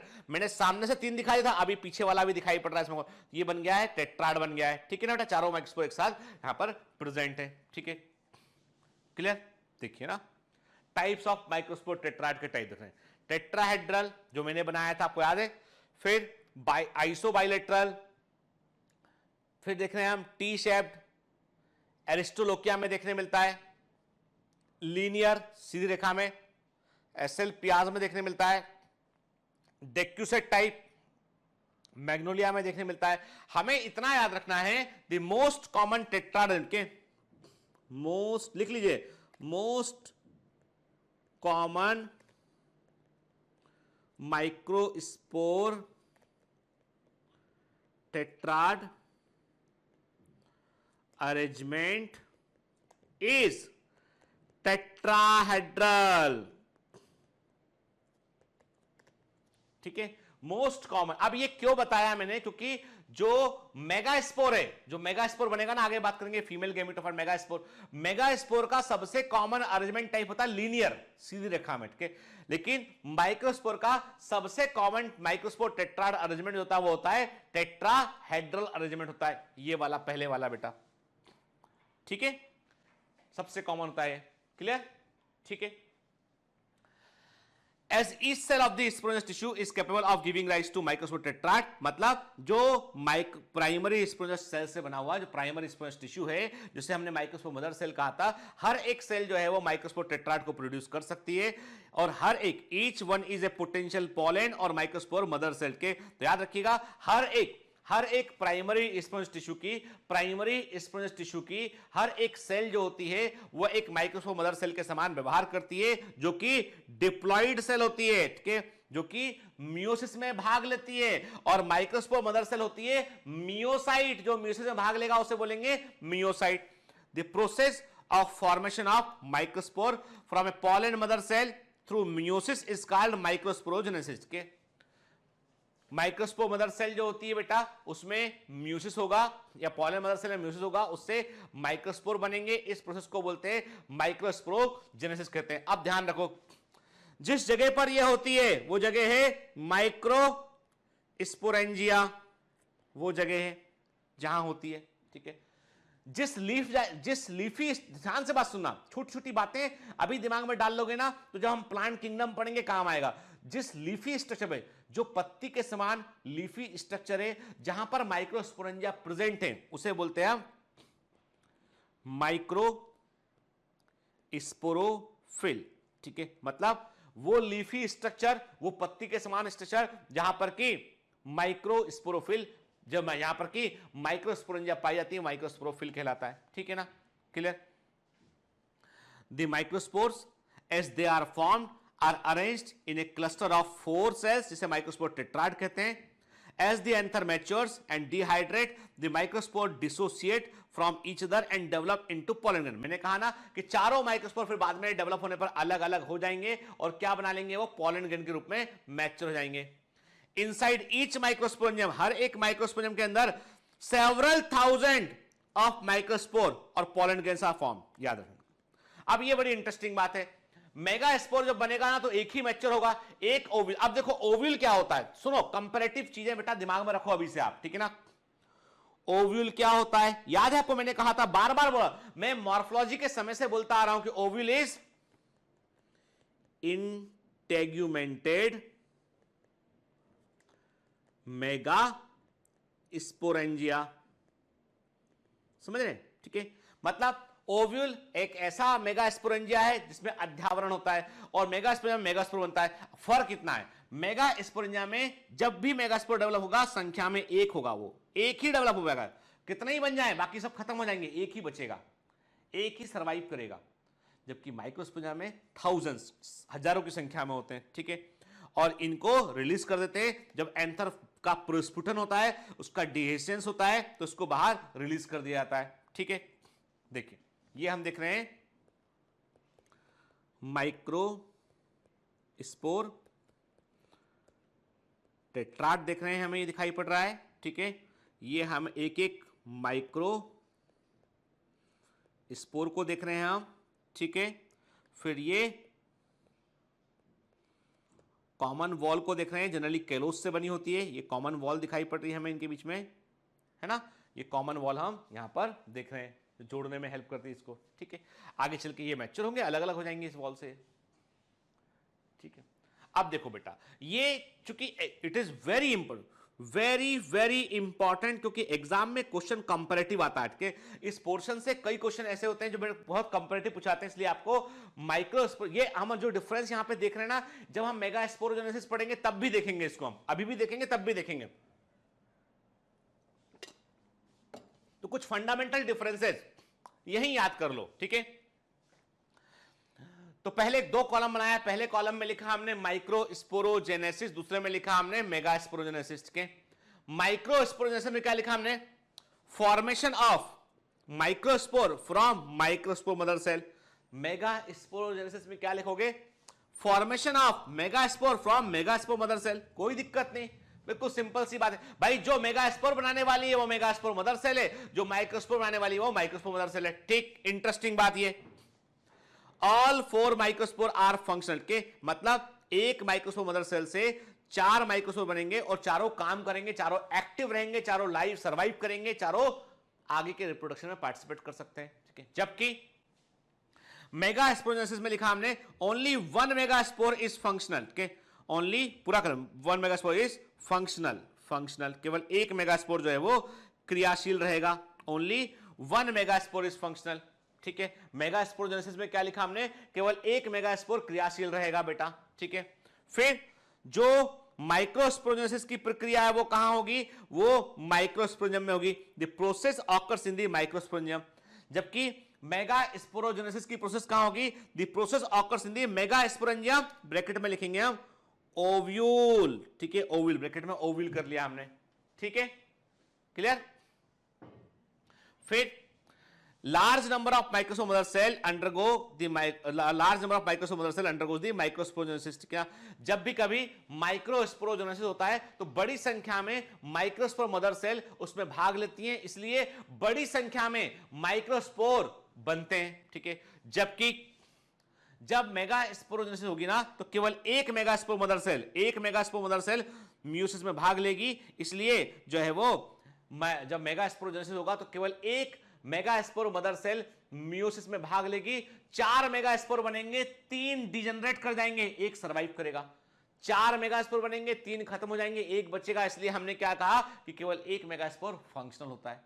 तो ये जो डिफरेंस है ना, ये एग्जाम के क्वेश्चन है बेटा, ठीक है ना, बिल्कुल एग्जाम ओरिएंटेड पढ़ रहे हैं हम, ठीक है ना।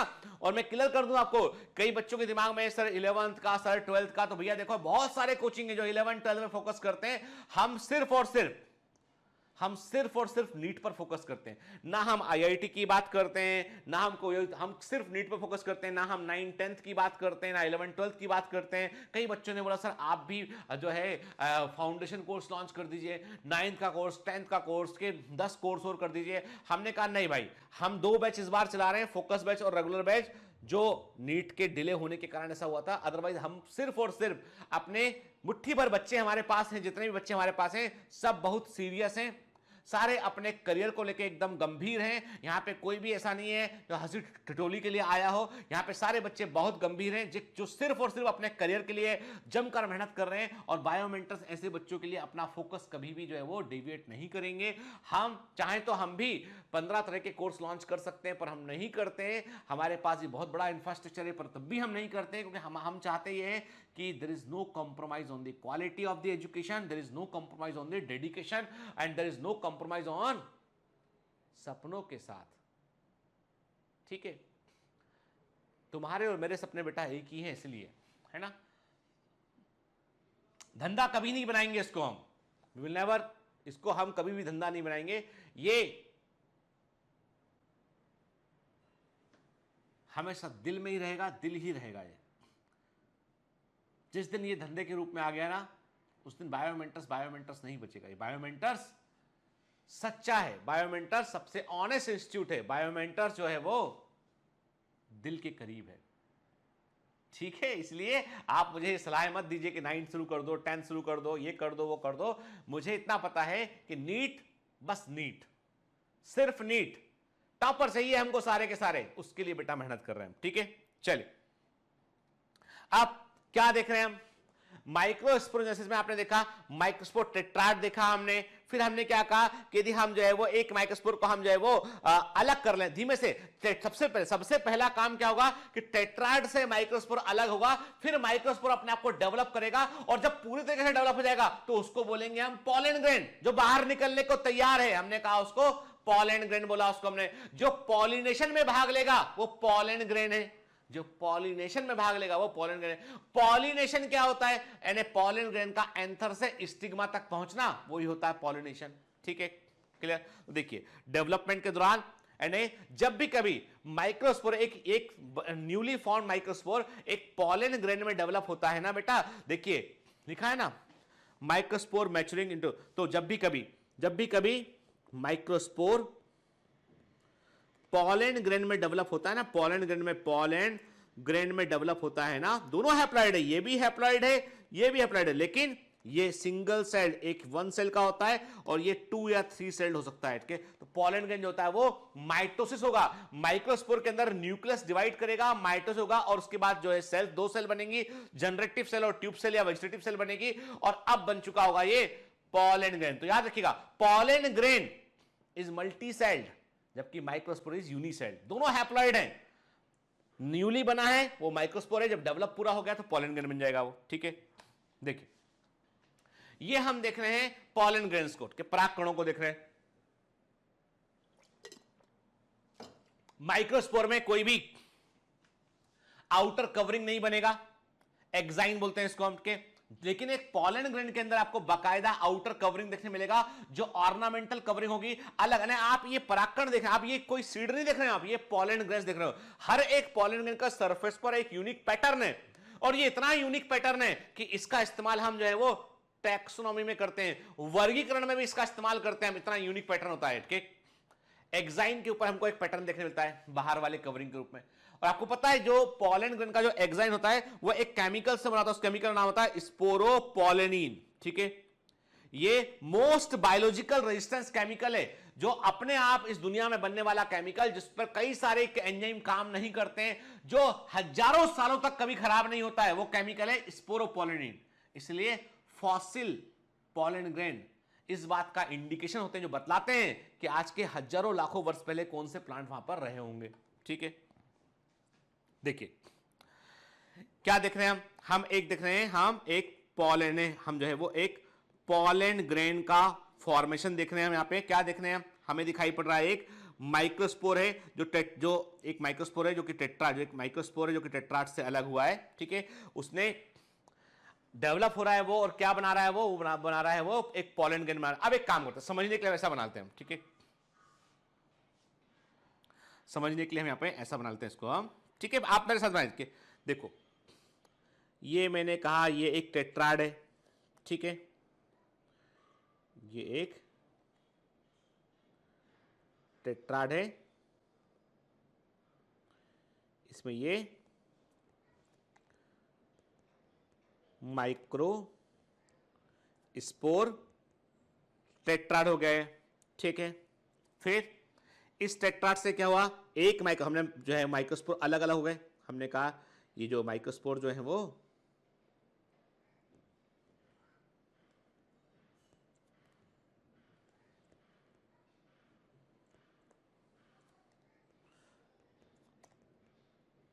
माइक्रोस्पोर का सेपरेशन हो गया है।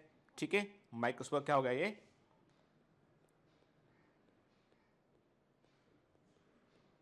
सेपरेशन हो गया ये, ठीक है। फिर क्या किया हमने एक माइक्रोस्पोर को लेके हमने समझने कहानी को समझने की कोशिश की। हमने कहा ये माइक्रोस्पोर है, एक ग्रो करेगा, अपना साइज बढ़ाएगा ये, ठीक है।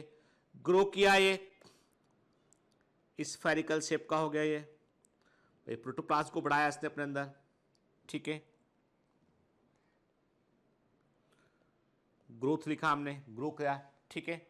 ग्रो किया, साइज को बढ़ाया इसने अपने,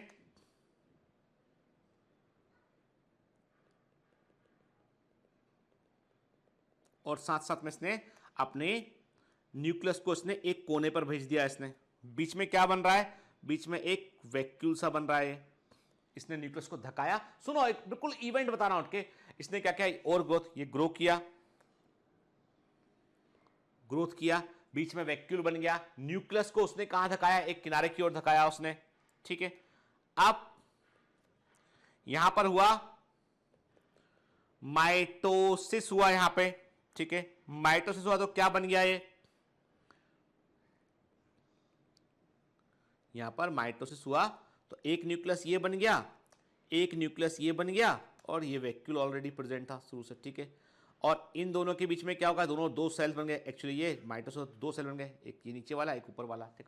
अब एक छोटा और एक बड़ा सेल क्यों बना, क्योंकि न्यूक्लियस को एक कोने में धका दिया गया था। जब वो डिवाइड किया तो एक छोटा सेल बन गया और एक बाकी वाला हिस्सा वाला बड़ा सेल बन गया, ठीक है।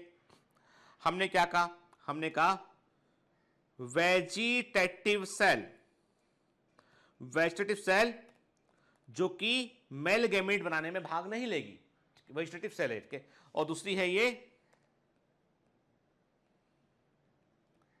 जेनरेटिव सेल, एक छोटा एक बड़ा सेल बन गया, बना, ठीक है। अब इसके बाद क्या हुआ, इसके बाद हमने यहां ले लिया इसको, हमने देखा कि फाइनली कुछ सेलुलोज जमा हुआ, वॉल लेयर बना, एक अंदर का वॉल लेयर पे सेलुलोज जमा हुआ, और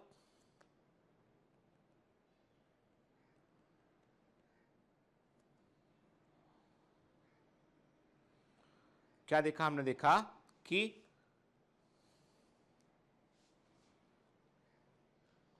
ये हो गया है आपका ट्यूब सेल, ये हो गया आपका वेजिटेटिव सेल, नॉट ट्यूब, अभी इसको हम वेजिटेटिव सेल ही बोलेंगे, अभी इसको हम वेजिटेटिव सेल, हमने कहा ये वेजिटेटिव सेल हो गया, ये इसका वैक्यूल हो गया इसके अंदर, और ये हो गया आपका जनरेटिव सेल हो गया, ये जनरेटिव सेल हो गया, देखो हट गया मैं, जनरेटिव सेल, ओके, है ना, ठीक है। अब वेजिटेटिव सेल और जनरेटिव सेल के बीच में यहां पे एक वॉल बनी, केलोस की वॉल बनी, एक केलोस की वॉल बनेगी। अब बोलोगे एनसीईआरटी में नहीं है, क्यों पढ़ा रहे हो, आए हमको नहीं पढ़ना, भैया समझ लो, ठीक है ना, नहीं पढ़ना तो मत पढ़ना, अलग बात है, पर गाना मत गाना इसका। अब ये केलोस वॉल बना, ये काम आएगा, केलोस वॉल भी आ गया, ठीक है। अब इसके बाद क्या हुआ, इसने क्या किया, इसने इस केलोस वॉल के बनने के बाद जो है जनरेटिव सेल को अंदर की तरफ पुल किया गया, अंदर खींचा गया इसको, और ये वेजिटेटिव सेल के अंदर पहुंच गया। कैसे, देखो मैंने कहा ये इनर वॉल दिखाई जो वॉल बन रहा है वॉल है ये, ठीक है। इसके अंदर क्या देखा मैंने, इसका कहा कि इसके अंदर ये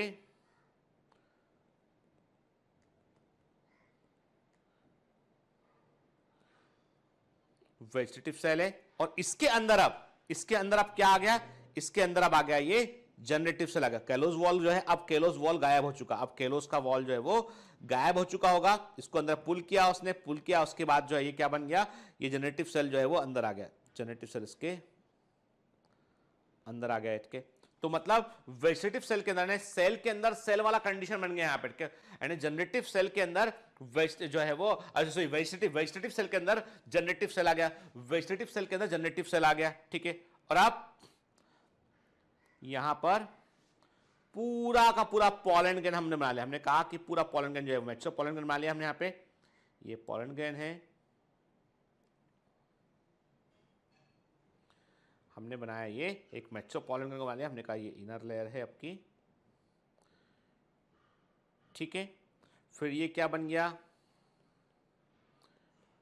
ये वेजिटेटिव सेल बन गया, ये इसके अंदर ये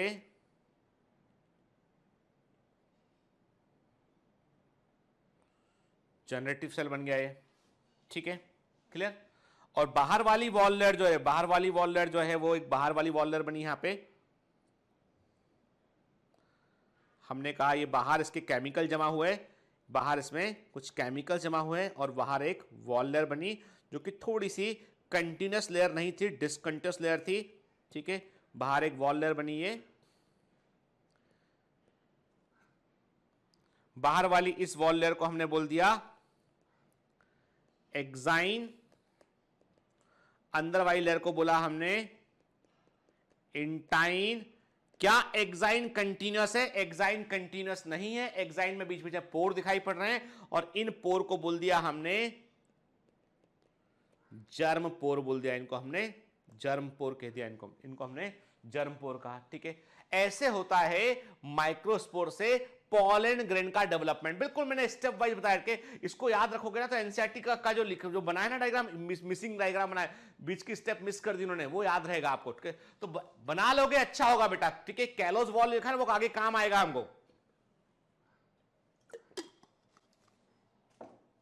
क्लियर क्लियर बेटा। बनाया आपने कि देखो कैसे माइक्रोस्पोर टेट्राड था, उससे माइक्रोस्पोर अलग अलग हुए, उन्होंने ग्रो किया, बीच में वैक्यूल डेवलप हुआ, वैक्यूल ने न्यूक्लियस को एक कोने पर धक्का दिया, फिर न्यूक्लियस के अंदर हुआ माइटोसिस हुआ, उससे क्या बन गया, टू सेल कंडीशन बन गई। बड़ी सेल को वेजिटेटिव सेल बोला, छोटी को जनरेटिव सेल बोला, दोनों के बीच में कैलोस का वॉल बना, फिर जनरेटिव सेल को अंदर खींच के वेजिटेटिव सेल के अंदर ला दिया। तो अब क्या हो गया कि वेजिटेटिव सेल के अंदर जनरेटिव सेल पहुंच चुकी है और अब इसके बाद आउटर वॉल डेवलप हो गया है। बाहर वाले वॉल को एक्साइन बोला, अंदर वाले को इंटाइन बोला, और जो exine is a discontinuous layer, बीच में जो पोर प्रेजेंट है उन पोर को हमने जर्म पोर बोला हमने, क्लियर, एकदम क्लियर, ठीक है। अब एक काम करो, जो एनसीईआरटी का इमेज है गौर से देखो आप, जो मैंने बताया क्या कुछ अलग है? वही तो है दोस्त, ठीक है, वही है बेटा, है ना, ठीक है। देखो ध्यान से, माइक्रोस्पोर वैक्यूल बनते हुए दिखाई पड़ रहे हैं, न्यूक्लियस एक किनारे पर चला गया है, डिवीजन हुआ, एसिमेट्रिकल स्पिंडल, एक छोटा एक बड़ा, छोटा न्यूक्लियस जनरेटिव सेल, बड़ा वेजिटेटिव सेल। देखो ऐसा ही बनाया ना हमने क्या किया, हमने खुद से पेन से बनाया ना तो हमको अच्छे से याद हो गया वो, ठीक है। रटा मत करो यार, ठीक है, समझा करो बेटा, है ना।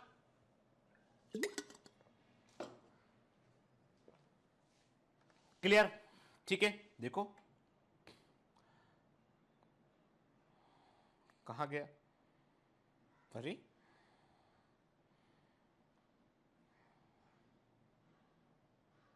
ठीक है, देखो ना।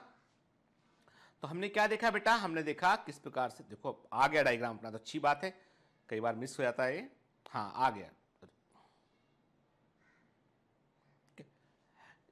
उसे पॉपअप करने में टाइम ले रहा है ये, ठीक है, चलो ठीक है। तो अभी क्या देखा बेटा हमने देखा किस प्रकार से जो है वो, किस प्रकार से जो है वो डेवलपमेंट हुआ इसका, है ना, ठीक है।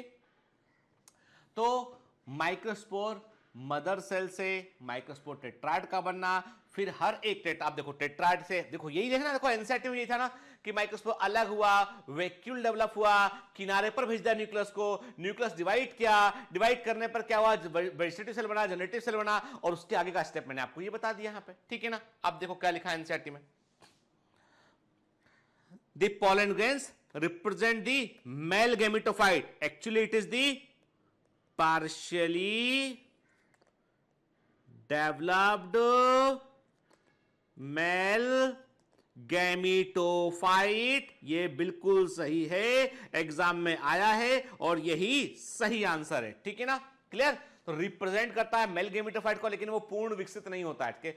Pollen grains are generally spherical, गोलाकार होते हैं, और 25 से लेके 50 माइक्रोमीटर डायमीटर के होते हैं। साइज याद रखना बच्चों, 25 से 50 माइक्रोमीटर होते हैं इनके। इनमें प्रोमिनेंट टू लेयर्ड वॉल होती है, बाहर वाली वॉल लेयर हार्ड होती है, उसे एक्साइन कहते हैं, स्पोरोपोलिन से बनी होती है, और ये सबसे अधिक रेजिस्टेंस ऑर्गेनिक मटेरियल है, यानी इसको कोई भी चीज डिकंपोज आसानी से नहीं कर सकता है, ये सालों साल प्रेजेंट रहता है कि ये हाई टेम्परेचर को बर्दाश्त कर सकता है, हाई एसिडिक इन्वायरमेंट को बर्दाश्त कर सकता है, एल्कलाइन इन्वायरमेंट को बर्दाश्त कर सकता है। आज तक हमें कोई ऐसा केमिकल मालूम नहीं चला है जो स्पोरोपोलिन को डिस्ट्रॉय कर दे, खत्म कर दे, वो नहीं मालूम चला।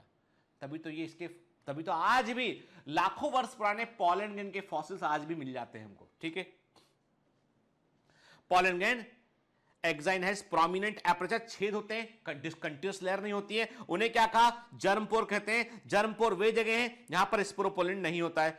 The pollen grains are well preserved as fossils because of the presence of the sporopollenin. ये भी मैंने बताया आपको, है ना। क्या गलत, देखो मैंने सब चीजें वही बताई जो एनसीईआरटी में लिखा है, ठीक है। एक्साइन जो होता है उसके ऊपर fascinating array of pattern and design. आपने तो फोटो देख लिया, आपने कहा सर ने दिखाया था फोटो, उभरे हुए अच्छे से सुंदर सुंदर दिखाई पड़ते हैं, तो एक स्पेसिफिक पैटर्न देखने मिलता है हमें एक्साइन पर, ठीक है, ठीक। अब क्वेश्चन उठता है what is the function of germ pore. अरे भाई सिंपल सी बात है, जब पॉलन ग्रैंड अपने आप को डेवलप करेगा पॉलिनेशन के बाद, तो उसको बनाना पड़ेगा पॉलन ट्यूब, और पॉलन ट्यूब वास्तव में इंटाइन का ही एक उभार होता है। Pollen tube is an extension of intine. तो वो इंटाइन बाहर कैसे निकलेगा, छेद से बाहर निकलेगा। पॉलन ट्यूब कहां से बाहर निकलेगा, छेद से बाहर निकलेगा। वो छेद क्या है, जर्म पोर है, ठीक है। The inner wall of the pollen gland is called intine, जो कि पतली होती है और ये कंटिन्यूअस लेयर होती है, सेलुलोज और पैक्टिन से बनी होती है। साइटोप्लाज्म ऑफ पॉलन ग्लैंड जो है वो सेल मेम्ब्रेन से घिरा होता है। पॉलन ग्लैंड जब परिपक्व होता है उसके अंदर दो सेल होती हैं, वेजिटेटिव सेल होती है और जनरेटिव सेल होती है। वेजिटेटिव सेल बड़े साइज की होती है, इसमें फूड रिजर्व होता है और ये इसमें लार्जली इरेगुलरली शेप्ड न्यूक्लियस होता है। जनरेटिव सेल छोटे साइज की होती है जो कि वेजिटेटिव सेल के साइटोप्लाज्म में तैरती रहती है और इसका न्यूक्लियस छोटे साइज का होता है, स्पिंडल शेप न्यूक्लियस होता है इसमें, ठीक है ना। देखो सारी बातें डायग्राम में थी या नहीं, बताओ मेरे को। ये सारी बातें आपको मैंने जो डायग्राम बनाया था हम लोगों ने, उसमें थी या नहीं थी, सारी बातें थी उसके अंदर, ठीक है ना। In over 60% of angiosperm, the pollen grains are shed at this two-celled stage के, मतलब जो पॉलिनेशन है, मोस्ट ऑफ द जो पॉलिनेशन है वो कैसे होता है बेटा, वो टू सेल, यानी मोस्ट ऑफ द पॉलिनेशन जो होता है, परागण जो होता है वो टू सेल है। 60% प्लांट में, 60% प्लांट में जो पॉलिनेशन है वो टू सेल स्टेज में होता है, और रिमेनिंग में क्या होता है, रिमेनिंग में जनरेटिव सेल डिवाइड कर चुकी होती है और दो मेल गैमेट को बना लेती है। याद रखिएगा कि माइक्रोस्पोर में जब माइटोसिस होता है, फर्स्ट माइटोसिस होगा, दो सेल बनेगी, वेजिटेटिव सेल और जनरेटिव सेल। वेजिटेटिव सेल आगे डिवाइड नहीं करती है, vegetative cell does not go for a division, लेकिन जनरेटिव सेल डिवाइड करती है, और जनरेटिव सेल डिवाइड करती है और दो मेल गैमेट को प्रोड्यूस करती है। जनरेटिव सेल डिवाइड करती है माइटोसिस से और उससे दो मेल गैमेट बनते हैं। In the remaining species the generative cell divide mitotically to give rise to two male gamete before pollen grain are shed के थ्री सेल स्टेज। तो 40% एंजियोस्पर्म में जब pollen grain बाहर निकलता है तो उसमें ऑलरेडी दो मेल गैमेट होते हैं, लेकिन 60% में जब pollen grain बाहर निकलता है तो उसमें केवल दो ही सेल होती है, जनरेटिव सेल और vegetative cell. Generative cell pollen tube के अंदर इंटर करती है, जब जो है वो वेजिटेटिव सेल पॉलन ट्यूब को फ्रेम करने में रोल प्ले करती है। होता क्या है, देखो होता ये बेटा कि जब परागकण, जब पॉलन ग्रेन पहुंचता है स्टिग्मा पर, पॉलन ग्रेन क्या है, पॉलन ग्रेन जो है वो है partially developed male gametophyte. Pollination हुआ, एंथर से स्टिग्मा पर परागकण पहुंचा, जब परागकण स्टिग्मा पर पहुंचा तो मेहमान है जिसका बहुत दिनों से इंतजार था कि भैया आ जाएगा तो रिप्रोडक्शन का प्रोसेस पूरा हो जाएगा। मेहमान है और उस मेहमान का बड़ा स्वागत किया जाता है, उसको अच्छा अच्छा न्यूट्रिशन दिया जाता है, तो मेहमान जो है वो फूलने लगता है। अरे अपन भी कभी बहुत दिनों तक अच्छा खाएं तो पेट निकल आता है आदमी के बाहर। अब वो तो पॉलन ग्रेन है, उसको खूब सारा न्यूट्रिशन मिला तो उसका भी जो है वो साइज बढ़ने लगा, लेकिन बाहर तो टफ कवरिंग है, बाहर तो टफ कवरिंग है जो स्पोरोपोलिन से बनी है। यदि अंदर साइटोप्लाज्म का वॉल्यूम लगातार बढ़ता रहेगा तो गुब्बारे के समान, बलून के समान एक अंदर उभार बाहर निकलेगा, और वो उभार इंटाइन बाहर की ओर प्रोट्रूड कर जाएगा, पीछे पीछे साइटोप्लाज्म दे जाएगा, तो ये बन गया पॉलन ट्यूब। अरे पॉलन ट्यूब कोई अलग चीज थोड़ी ना है, वो इंटाइन का उभार है कि अंदर पॉलन ग्रेन को इतना न्यूट्रिशन मिला कि पॉलन ग्रेन फूल गए तो अब अंदर जगह ही नहीं है, तो क्या करेगा, जर्म पोर से इंटाइन बाहर निकलेगा, एक ट्यूब एक्सटेंशन बन जाएगा। उसे क्या बोला हमने, उसे हमने बोल दिया पॉलन ट्यूब बोल दिया उसको हमने। उसके अंदर जनरेटिव सेल आ गया, जनरेटिव सेल पॉलन ट्यूब में डिवाइड किया, दो मेल गैमेट बन गए। तो पॉलन ट्यूब कितने मेल गैमेट कैरी करता है, दो मेल गैमेट कैरी करता है, और ये दो मेल गैमेट ही डबल फर्टिलाइजेशन में भाग लेते हैं। सब कहानी जुड़ी हुई है, पूरी स्टोरी इंटरलिंक्ड है आपस में, ठीक है ना, क्लियर। तो चलिए, अब जब परागकण बाहर निकलते, पॉलन ग्रेन बाहर निकलते, तो क्या बोलते हैं, पॉलिनेशन कहते हैं। अब मान लो क्या होता है बेटा, एक होता है एनिमोफिली, मतलब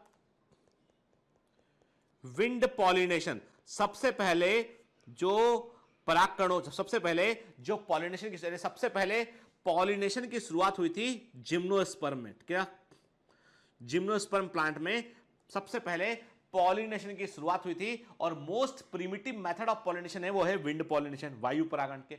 हवा में बड़ी संख्या में पॉलन ग्रेन छोड़ते हैं, चाहे वो पाइनस की बात करो आप, चाहे आप साइकस की बात करो, आपके बड़ी मात्रा में पॉलन ग्रेन्स को हवा में छोड़ दिया जाता है।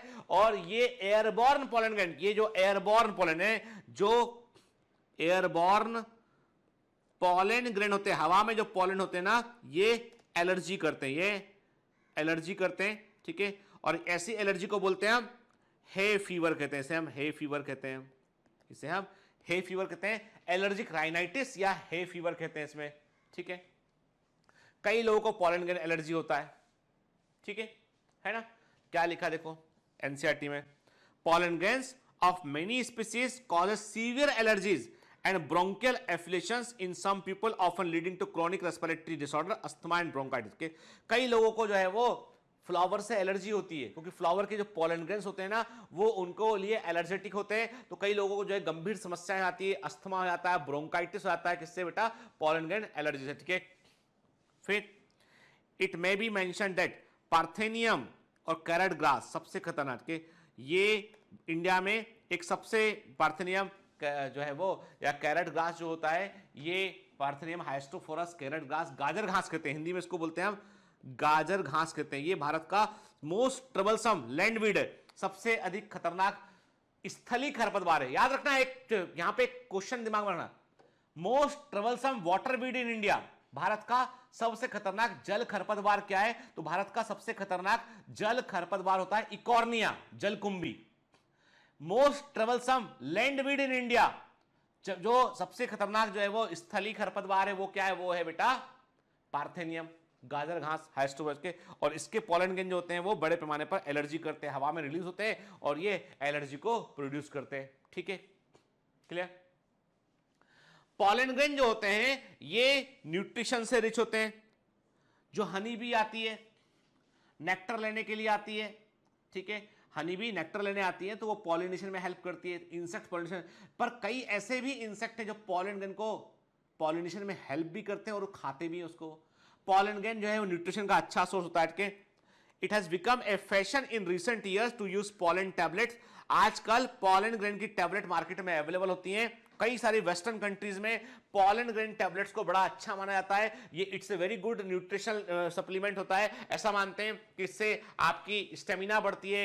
एथलीट जो होते हैं वो कहते हैं कि भाई बाकी कोई केमिकल लेंगे तो टेस्ट में पकड़ में आ जाएगा, इसमें कोई आर्टिफिशियल केमिकल नहीं होता है, नेचुरल होता है और ये एथलीट के परफॉर्मेंस को बढ़ाता है। और ऐसा कहा जाता है कि ये स्टेमिना बढ़ाता है, मतलब ये आपकी बॉडी की फिटनेस को बनाए रखने में हेल्प करता है। कि ऐसा परागकणों के से जो टैबलेट बनती है उसके बारे में प्रचारित किया गया है और सही भी है। कि तो पॉलन कंजम्पशन जो होता है वो एथलीट्स में परफॉर्मेंस बढ़ाता है और जो रेस करने वाले घोड़े होते हैं उनको भी वो खिलाए जाते हैं पॉलन ग्रेन, ठीक है। मार्केट में कई सारे देखिए आप, हम देख रहे हैं we pollen insect we pollen from England के, इंग्लैंड में जो है वो जो है वी जो मधुमक्खियां जो पॉलन ग्रेन कलेक्ट करती हैं उनसे बनाया गया टैबलेट है। के तो पॉलन प्रोडक्ट जो है मार्केट में बड़े पॉपुलर होते चले जा रहे हैं आजकल, ठीक है। It is the richest source of vitamin found in nature. के ऐसा माना जाता है कि वी पॉलन जनरली क्या होता है, सबसे अच्छे पॉलन ग्रेन को चुनती हैं मधुमक्खियां के, तो उनके और वो उनसे उन मधुमक्खियों से पॉलन ग्रेन को इकट्ठा करके आया जाता है और वो टैबलेट में कन्वर्ट किए जाते हैं, ठीक है। When once they shed, the pollen grain have to land on the stigma before they lose viability if they have to bring about fertilization। के यदि फर्टिलाइजेशन करना है, आगे रिप्रोडक्शन को आगे बढ़ाना है तो पॉलन ग्रेन को क्या करना पड़ेगा बेटा, जो पॉलन ग्रेन है इसको स्टिग्मा पर लैंड करना पड़ेगा। ये स्टिग्मा है, ये स्टिग्मा स्टाइल एंड ओवरी, ठीक है। स्टिग्मा पर इसको लैंड करना पड़ेगा। स्टिग्मा इज द सरफेस जहां पे पॉलन ग्रेन पहुंचता है और ये जो पॉलन ग्रेन का जो ट्रांसफर है कहां से हो रहा है बेटा, ये हो रहा है अपना एंथर, एंथर से पॉलन ग्रेन को जो है कहां भेजा हमने, स्टिग्मा पर भेजा हमने, ठीक है। इसे ही बोलते हैं हम पॉलिनेशन, परागण करता है। Transfer of pollen grain from anther of a flower to the stigma of another flower is known as the pollination, ठीक है ना। एंथर से स्टिग्मा तक फ्लावर का पॉलन ग्रेन का पहुंचना कहलाता है परागण कहलाता है, ठीक है ना, है ना। और नहीं, जो पॉलन ग्रेन वहां नहीं पहुंच पाएंगे वो खत्म हो जाएंगे, खराब हो जाएंगे उठ के, इसलिए पॉलन ग्रेन बड़ी मात्रा में निकलते हैं। रैंडम हो गया ना प्रोसेस, ये प्रोसेस तो अब यहां से हवा में उड़ा दिए, हजारों की संख्या में पॉलन ग्रेन उड़ा दिए, कुछ तो वहां पहुंचेंगे ना। हो सकता है कोई भी ना पहुंचे, हो सकता है कुछ पहुंचे, ठीक है। तो इसीलिए इनका नंबर अधिक है क्योंकि इनका वेस्टेज ज्यादा है होता है, ठीक है, क्लियर।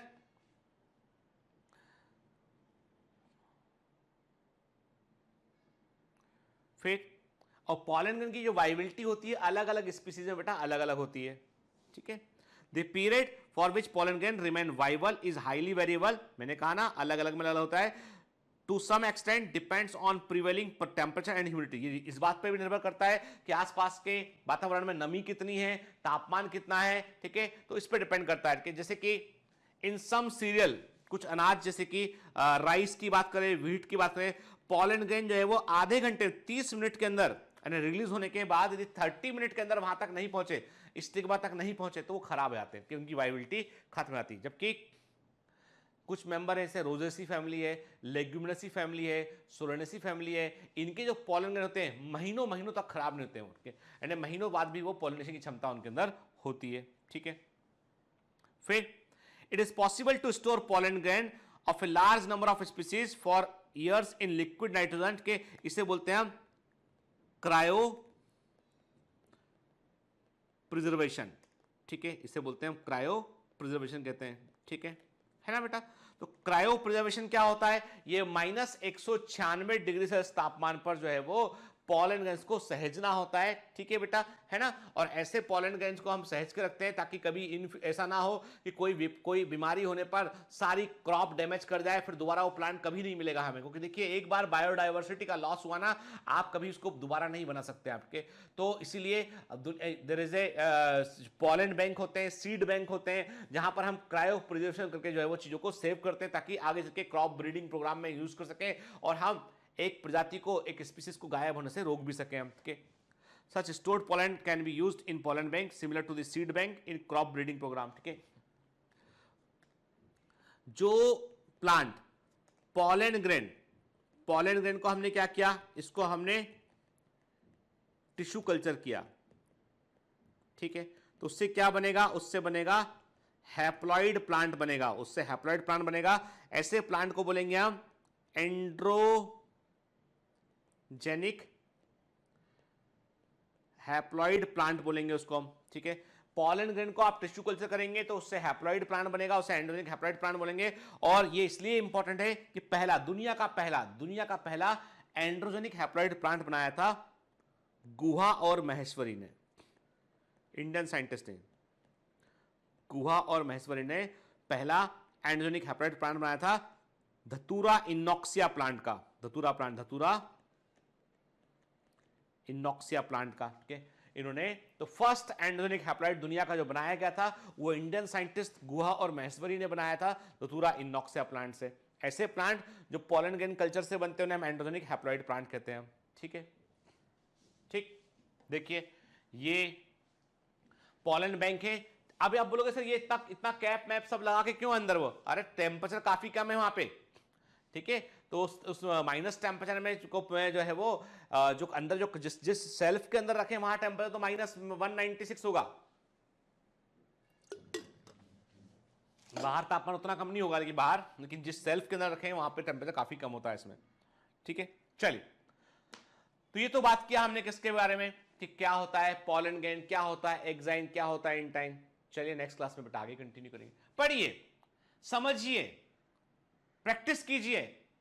अभी जो लोग अभी भी देख रहे हैं ना कि 4 महीने में नीट कैसे निकलेगा, वो थोड़े दिन बाद देखेंगे कि 3 महीने में नीट कैसे निकलेगा, फिर थोड़े दिन बाद वो देखेंगे 2 महीने में नीट कैसे निकलेगा, फिर थोड़े दिन बाद वो देखेंगे कि 1 महीने में नीट कैसे निकलेगा, फिर थोड़े दिन बाद देखेंगे कि 15 दिन में नीट कैसे निकलेगा, फिर देखेंगे 7 दिन में नीट कैसे निकलेगा, 1 दिन में नीट कैसे निकलेगा।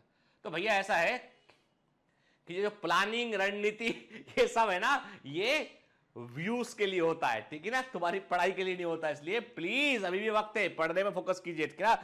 ये कि अभी 1 महीना में और बर्बाद करूंगा, फिर देखूंगा एक नया वीडियो कि फरवरी से लेके नीट तक तैयारी कैसे करें, फिर नया वीडियो मार्च से लेके नीट तक तैयारी कैसे, फिर नया वीडियो अप्रैल से लेके नीट कैसे निकले, फिर 25 दिन में 25 गुना अपना परफॉर्मेंस बढ़ाएं एग्जाम में, कैसे लाएं 720 में से 750।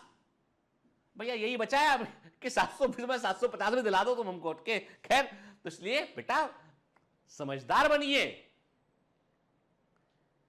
शिष्य बनिए, ग्राहक मत बनिए, शिष्य बनिए, ग्राहक मत बनिए, समझ गए। तो पढ़िए, मेहनत कीजिए बेटा, ऑल द बेस्ट।